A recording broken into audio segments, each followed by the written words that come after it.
प्रिय दर्शकों, आज हम आपको स्नान करने की वैज्ञानिक विधि बताएंगे।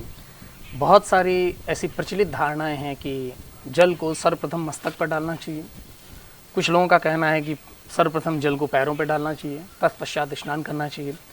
कुछ लोग उष्ण जल से स्नान करने को बिल्कुल मना करते हैं और कुछ का कहना है कि कोई भी ऋतु हो, केवल शीत जल से ही स्नान करें। तो क्या है वह वैज्ञानिक विधि, प्राकृतिक विधि, जो कि आपके स्वास्थ्य की दृष्टि से अत्यंत उपादेय है, उसको हम बताते हैं। चलिए प्रारंभ करते हैं। सर्वप्रथम आपको जो ध्यान रखने वाली बात है, स्नान हमेशा सामान्य जल से ही कीजिए।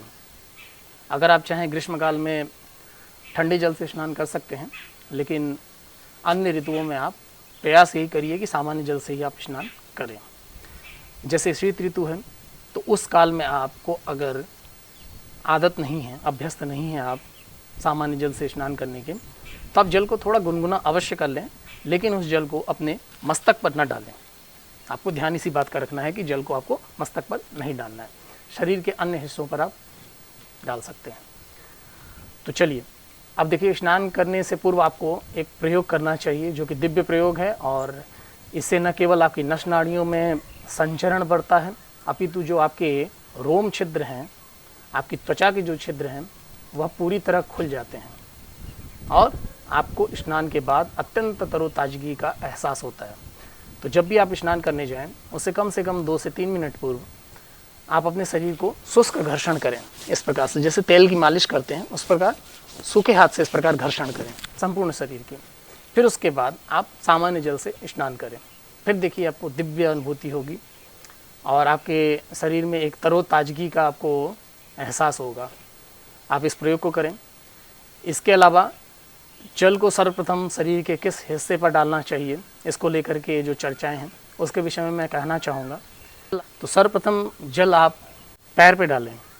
इसके अनेक फ़ायदे आपको मिलेंगे। पहला, जो लोग स्नान से कतराते हैं उनका वो कतराना बंद हो जाएगा, क्योंकि जो उनकी प्रतिक्रिया तंत्र है वह उस जल को एक्सेप्ट करना प्रारंभ कर देगी। जैसे ही आप मस्तक पर जल डालते हैं तो तुरंत आपकी तंत्रिका तंत्र आपको सचेत करती है और आप स्नान से कतराना प्रारंभ कर देते हैं। खास तौर पे यह क्रिया आपको बच्चों में दिखाई देने को मिलती है। जब माताएं बच्चों को, छोटे बच्चों को स्नान कराती हैं, तो वे जल से भागने लगते हैं या उनका शरीर कांपने लगता है। तो इस क्रिया से अगर उनको मुक्त कराना चाहते हैं तो जल को सर्वप्रथम पैरों पर डालें। तत्पश्चात धीरे धीरे शनि शनि ऊपर उठें, पैर पे, फिर उसके बाद पैर के ऊपर जंघाओं पे, फिर उसके बाद पेट पे, फिर उसके बाद कंधों पे, तब मस्तक पे जल को डालें। तो आप यह प्रयोग कर सकते हैं। इससे बच्चे बड़ी आसानी से और बड़ी सहजता से स्नान करेंगे। तो स्नान के समय आपको ये बातों का ध्यान रखना है, हमेशा सामान्य जल से स्नान करें। दूसरा, स्नान से पूर्व शरीर का शुष्क घर्षण करें। तीसरी बात, स्नान के पश्चात भी उस जल को तौलिए से न पोंछें, सर्वप्रथम उसको घर्षित कर लें, फिर उसके बाद तौलिए से उसको पोंछ लें। प्रश्न यह है कि किस अंग विशेष पर कितने समय तक जल डालना चाहिए। तो आप जान लीजिए, उदर पर आप जल को 1 से 2 मिनट तक डालें। उसके बाद आप पूरी तरह सीधे होकर के, यहाँ आपकी कमर सीधी रहे और फिर यहाँ पे आप जल को इस प्रकार से ऊपर से गिराएं। यह क्रिया भी आप 1 मिनट तक करें।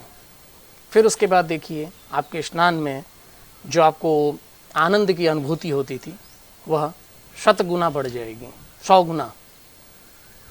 इस प्रकार के स्नान की अनुभूति आपने कदापि नहीं की होगी। हम आपको कुछ एक वीडियो बनाएंगे, उसमें सूर्य स्नान, दुग्ध स्नान, इसके महत्व और तरीके के बारे में बताएंगे। तो आप चैनल को सब्सक्राइब करते रहें और नोटिफिकेशन बेल को अवश्य दबाएं, जिससे कि आपको सूचना प्राप्त होती रहे। यह है वस्तुतः स्नान करने की वास्तविक विधि, और इस विधि से अगर आप स्नान करते हैं तो आप जान लीजिए, दिन भर आप तरोताजगी महसूस करेंगे।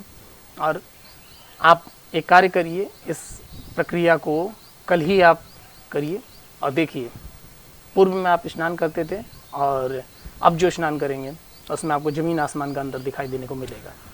कितनी तरोताजगी अब आपको महसूस होगी, कृपया वो कमेंट के माध्यम से अवश्य लिखें। मिलते हैं फिर आपसे एक नए वीडियो में, तब तक के लिए इजाज़त दें। नमस्कार।